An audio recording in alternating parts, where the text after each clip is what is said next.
Hello বন্ধুরা, good afternoon, শুভ দুপুর সবাইকে। কেমন আছো সবাই?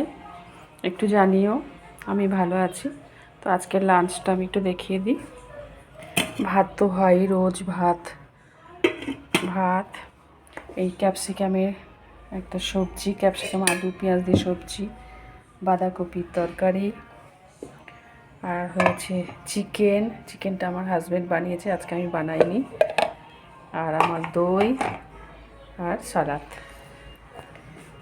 এই হয়েছে আজকের লাঞ্চ। এখন এত ফেসবুকে চাপ হয়ে গেছে, কাজের চাপে রান্নাটাও একটু কমে গেছে, রান্না করার টাইম পাচ্ছি না। তো ভাত, ক্যাপসিকামের সবজি, বাঁধাকপি, চিকেন, দই আর সালাদ, এই হলো আমার আজকে লাঞ্চ। কেমন হয়েছে একটু জানিও বন্ধুরা। ভালো থেকো, সুস্থ থেকো। Thank you so much.